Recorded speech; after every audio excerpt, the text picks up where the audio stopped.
News, सच जरूरी है। नमस्कार दर्शकों, ये है एमएस न्यूज नेटवर्क और आप देख रहे हैं एमएस न्यूज स्ट्रीम। मैं हूं आपके साथ शुभांगी। तो आइए देखते हैं आज की कुछ खास खबरें। मुंबई, क्या देश के सर्वोच्च समारोह में राष्ट्रपति रह जाएंगे? संजय राउत। देश के लोकतांत्रिक की पुष्टि की दृष्टि से यह बेहद गंभीर मुद्दा है।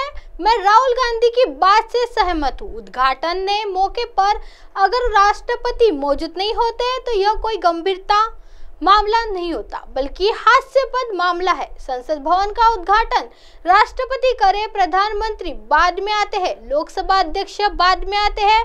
हर चीज के लिए, चुनाव के लिए राजनीति करनी होती है। सिर्फ हम और हम, मैं और मैं, यह पन्नों का बवाल है। सेंट्रल विस्टा की बिल्कुल जरूरत नहीं। हमारी तुलना में पुरानी इमारतें इटली और अन्य जगहों पर है। राजनीतिक स्वार्थ के लिए हमने यह इतिहास रचा।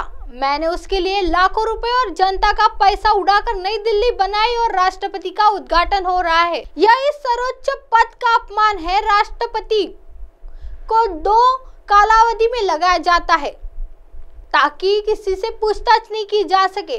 पिछले 9 सालों में एक ऐसा शख्स लगाया है जो कुछ नहीं करेगा। अगर विपक्ष इस कार्य का बहिष्कार करने का फैसला करता है तो हम इसे भाग लेंगे।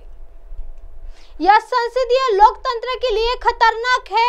क्या आप देश के सर्वोच्च समारोह में रहेंगे? चुनाव आने पर आदिवासियों के मुद्दे को आगे लाया जाएगा। बीजेपी 24 घंटे 365 दिन केवल राजनीति और चुनाव के बारे में सोच रही है। यह चुनाव से पीड़ित पार्टी है। इसका देश की समस्याओं से कोई लेना देना नहीं है। विपक्षी प्रधानमंत्री पद का विचार किए बगैर हर राज्य में भाजपा का विरोध करने की राजनीति तय करने।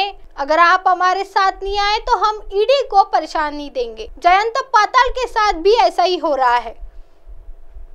महाविकास आघाड़ी जयंत पाताल के साथ है। हम अन्याय के खिलाफ लड़ेंगे। इस देश में जहां लोकतंत्र है वहां केंद्रीय व्यवस्था का गलत इस्तेमाल हो रहा है।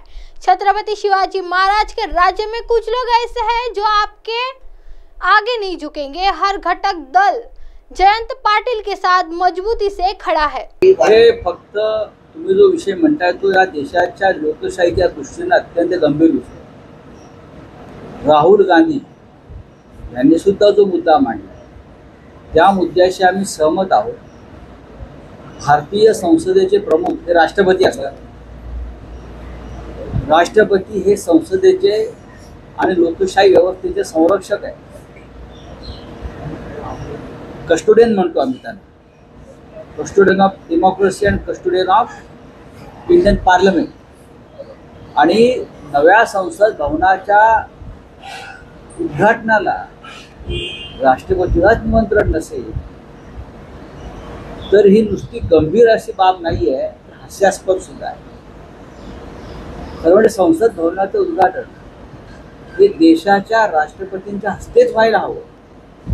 प्रधानमंत्री नंतर येतात, लोकसभेचे अध्यक्ष नंतर येतात, पण प्रत्येक गोष्टीचं निवडणुकीसाठी राजकारण करायचं आणि फक्त आम्हीपेक्षा मी आणि मीच, या मीपणाचा हा कहर आहे। मुळात सेंट्रल विस्टा प्रकल्पाची अजिबात गरज नव्हती। या देशाची संसद अजून 100 वर्ष चालली असते। आपल्यापेक्षाही संसदेच्या जुन्या इमारती जगभरामध्ये आहेत। इटलीमध्ये, जर्मनीमध्ये, ब्रिटनमध्ये आपल्यापेक्षा जुन्या इमारती त्या सुरू आहेत।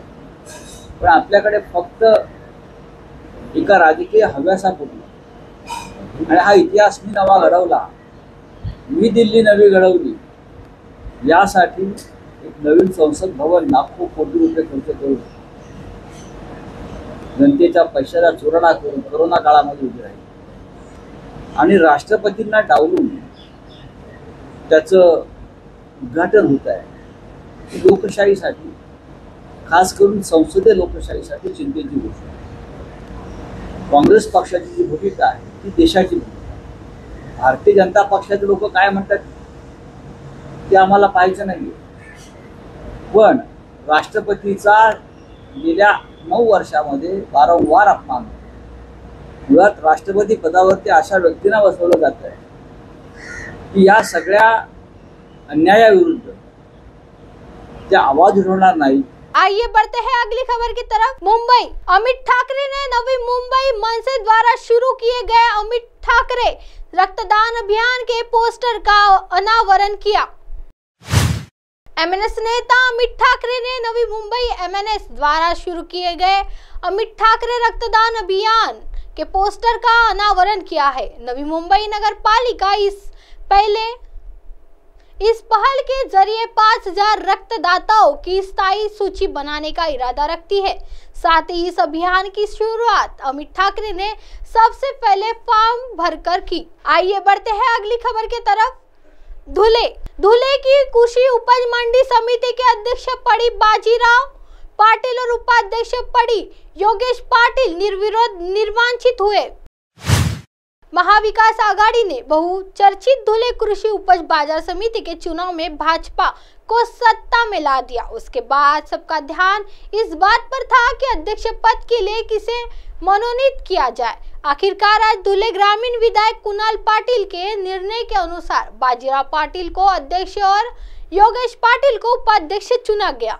इस अवसर पर पूर्व मंत्री रोहिदास पाटिल सहित धुले ग्रामीण विधायक कुणाल पाटिल ने उनका अभिनंदन किया. बाजीराव पाटिल को धुले कृषि उत्पादन बाजार समिति का अध्यक्ष चुना गया और योगेश पाटिल को उपाध्यक्ष के रूप में निर्विरोध चुना गया. यह चयन प्रक्रिया आज शाम चुनाव निर्णय अधिकारी अशोक बागल की अध्यक्षता में सहायक निर्वाचन अधिकारी राजेंद्र विरकर, नागेश उकाले, बाजार समिति के सचिव देवेंद्र पाटिल, उप सचिव विशाल अवध एवं नवनिर्वाचित निर्देशक की उपस्थिति में बाजार समिति सभागार में संपन्न हुई. कृषि उपज मंडी समिति के अध्यक्ष पद के लिए बाजीराव हीरामन पाटिल और उप सभापति के लिए योगेश विनायक पाटिल ने अपना आवेदन भरा और जमा किया. चूंकि दोनों पदों के लिए अलग अलग और एक मात्र आवेदन प्राप्त किए थे, इसलिए उन्हें निर्विरोध घोषित कर दिया गया. नवनिर्वाचित विधानसभा अध्यक्ष बाजीराव पाटिल और उपाध्यक्ष योगेश पाटिल को पूर्व मंत्री रोहिदास पाटिल, धुले ग्रामीण के विधायक कुणाल पाटिल ने सम्मानित किया. इस मौके पर कांग्रेस पदाधिकारी मौजूद रहे. चुनाव के बाद विधानसभा अध्यक्ष उपाध्यक्ष के कार्यकर्ताओं ने गुलाल उड़ाकर जीत का जश्न मनाया. धुळे कृषी उत्पन्न बाजार समितीच्या पंचायत निवडणुकीत माननीय दाजी साहेबांच्या आशीर्वादाने पुनर्बाबाच्या नेतृत्वाखाली मी काम करत असताना गेले 66 वर्ष मी साहेबांबरोबरचा एक कार्यकर्ता आहे. एक सर्वसामान्य कुटुंबातला माणूस मला एवढ्या तालुक्याच्या मोठ्या संस्थेच्या पदापर्यंत पोहोचवलं. तर बाबासाहेबांचं आणि माननीय दाई साहेबांचं मी मनापासून आभार मानतो. यापुढे संस्थेचा कारभार बघताना शेतकरी, व्यापारी आणि हमाल मापट या तिघांचं जिथे काही अडचणी असतील त्या सर्वसाधारणपणे सोडवण्याचा माझा प्रयत्न राहील. शेतकऱ्यांच्या हिताने जे निर्णय आम्हाला योग्य वाटतील ते निर्णय आम्ही ताबडतोबीने घेऊ. प्रत्येक व्यवहार या मार्केट कमिटीचा हा पारदर्शीपणाने चालेल. कुठल्याही प्रकारचा भ्रष्टाचार इथं होणार नाही याची काळजी माझ्या कार्यकाळात घेणार आहे. अब आप हमारे चैनल को आपके मोबाइल पर भी देख सकते हैं. मोबाइल ऐप पर देखने के लिए play store MS news T app download करें. इंस्टा, ट्विटर, हाईकुक, फेसबुक और कई सोशल मीडिया के प्लेटफॉर्म पर हमारा चैनल उपलब्ध है. आप इसे यूट्यूब पर भी देख सकते हैं. आप हमारे चैनल को लाइव भी देख सकते हैं www.msnewst.com पर. फिलहाल वक्त चला दर्शकों ब्रेक का. ब्रेक से लौटने के बाद देखिएगा देश और दुनिया की तमाम खबरें. बने रहिए एमएस न्यूज टीवी पर. नमस्कार.